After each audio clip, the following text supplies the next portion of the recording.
กับ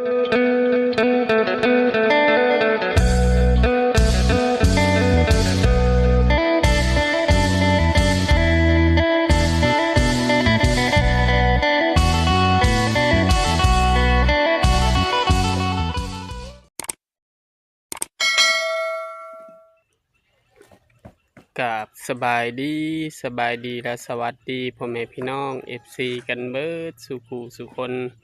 เมื่อว่าทางฝั่งลาวทางฝั่งไทยหรือต่างประเทศก็ยินดีต้อนรับเข้าสู่ช่องบ่าวจำมั่มอีกแล้วเนาะตอนนี้ก็อยู่ที่เฮือนแม่ตู้คำเนาะพอไปส่งโตโน่แล้วก็เฮ็ดเวียกซอยชาวลาใหญ่เนาะ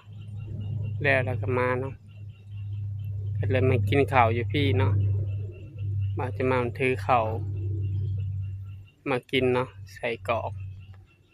2 ชิ้นเนาะก็เลยกินแล้วเรียบร้อยเนาะก็สิซอยเวียกสร้างเพิ่นเนาะ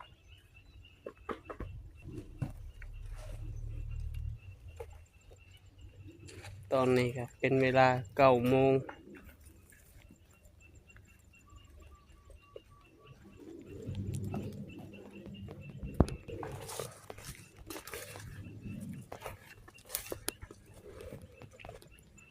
9 โมงไป9 โมงยังเนาะ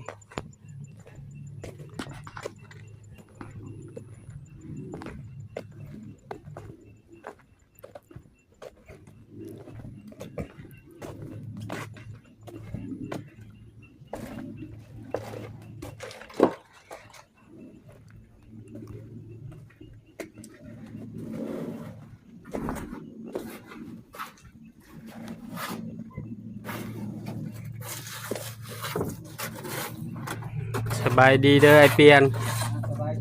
โดยสบายดีบ่าวทองหวานสบายดี กินข้าวเช้าแล้วบ่จิกินนักร้องใต้ดิน คนนครไทยดี เนาะเพิ่นก็ขึ้นละครึ่งหนึ่ง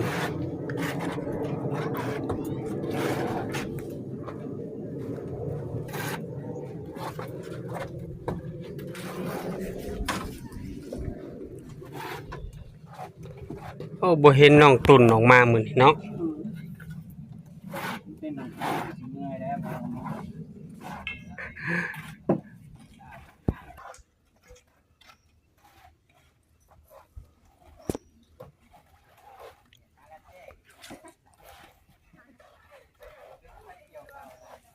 เดี๋ยวขึ้นครึ่งหนึ่งก็ได้เดี๋ยวขึ้นซอยครึ่งหนึ่งเด้อไอเปียน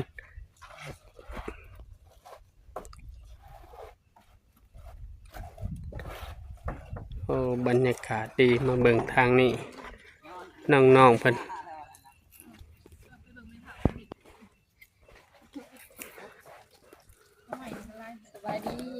สบายดีน้องภูวงเพิ่นน่ะน้องละตีก็สบายดีเด้อแกงหน่อไม้บ่มื้อนี้เมนูแกงหน่อไม้คือเก่าจะไปหัดเป็นเฒ่าบ่มื้อเช้านี่ แม่นไป เพิ่นย่างมาฮอดไสรีบไปบ่เจอเพิ่นมาหาหน่อไม้นี่เด้ เออ ในบ่นั้นกู บอก ห่วง สาหนึ่งมาหอดเลยเด้ค่ะ ฮอดเลยแหละบอก แม่นแล้วเขาว่าไปซื้อน้ำก้อนรู้ให้เขาได้ เอ้าไม่เท่าบอกไม่เท่าอยู่อ่ะให้ตุนเอากระตุกน้ำมาละฝากเงินไว้สิซื้อน้ำมันรถให้ตุนเพิ่นบ่มีน้ำมันรถบ่ได้ออกมามื้อนี้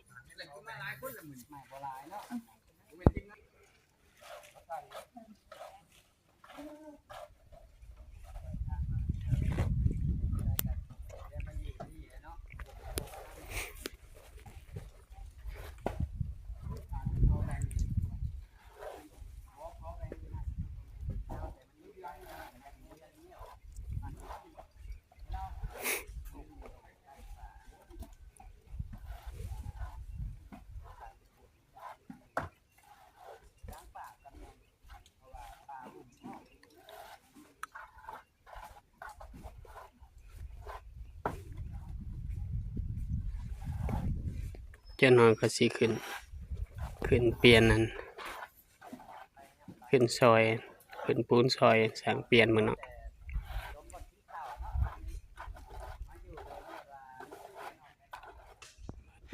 ผสมปูนหิวปูนให้สร้างเปลี่ยนมื้อเนาะ พูดไม่เท่าแล้วเห็นยังเข้าไปหาไม่เท่ากันปกแป๊กอย่าง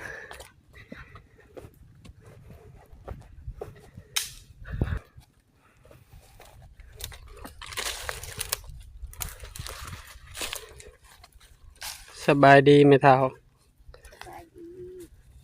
ทำความสะอาดจูดไปนำเนาะ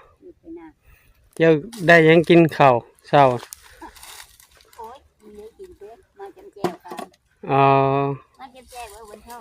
โดย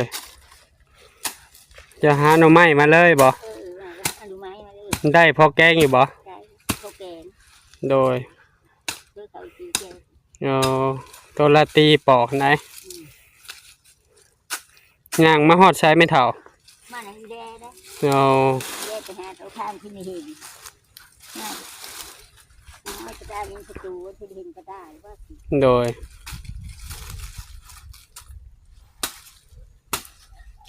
ก็ได้แค่ไม่ค่าจะจุดรถจูทำมาหาดูไหมก็จูจะว่านี่ไงคนหลายแล้วเนาะอยู่ในป่ากัน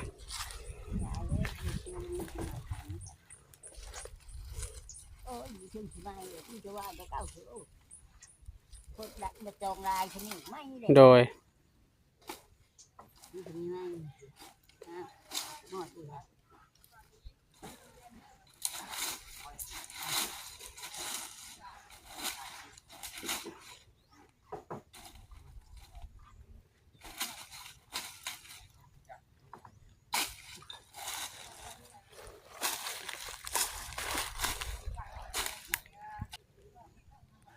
ตุนบริมาเนาะมื้อนี้เนาะ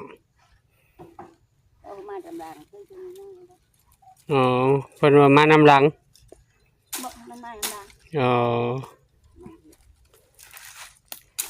มาหิวปูนซอยช่างเพิ่นนี่แหละเมื่อยก็อดเอาแล้วเนาะไม่เท่าซ้ำๆมันแล้ว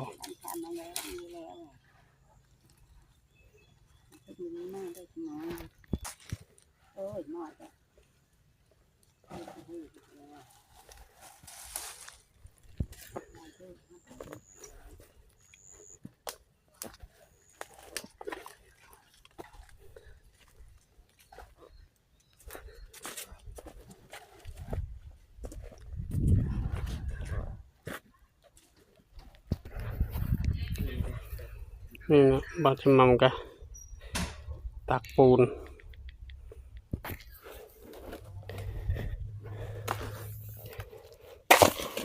ตักปูนข้างหนึ่งเลย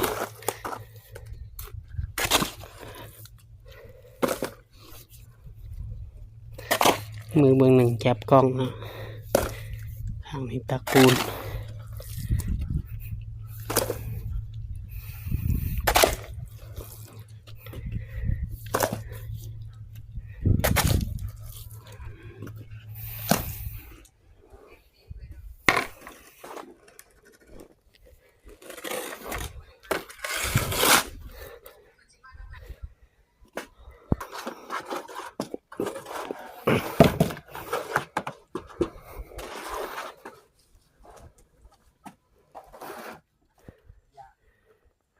ตอนนี้บาดมัมก็หิวปูนแล้ว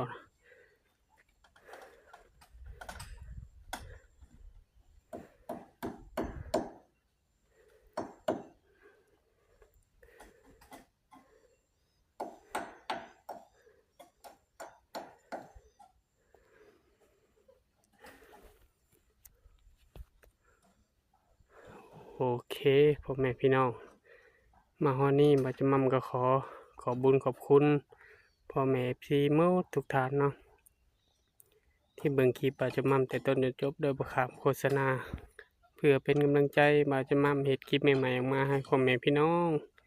ได้รับได้ชมเนาะก็ขอให้พ่อแม่ FC หมดทุกท่านจงมีสุขภาพร่างกายแข็งแรงปราศจากโรคภัยไข้เจ็บเฮ็ดสิ่งใดก็ให้ได้สิ่งนั้นจงคมมุ่งมั่นปรารถนาไปใส่มาใส่กับแคล้วคลาดปลอดภัยเด้อถ้าบ่มั่มเราผิดพลาดประการใดขอ โทษขออภัยน้ำละลายเนาะฝากส่องบ่าวจะมั่มเนี่ยเด้อพ่อแม่พี่น้องฝากกดติดตามกดไลค์กดแชร์เนาะอย่าลืมกดกระดิ่งเพื่อบ่พลาดคลิปใหม่ๆของบ่าวจะมั่มเจอกันคลิปหน้าพ่อแม่พี่น้องขอกล่าวคำว่าสบายดีสบายดีทางน้องๆเพิ่นก็ต้มหน่อไม้ท่าแกงสู่สร้างมันกินเนาะ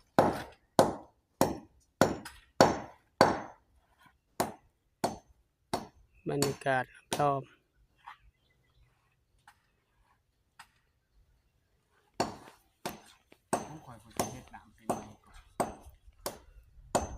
เราจะมั่มก็ขอบุญขอบคุณ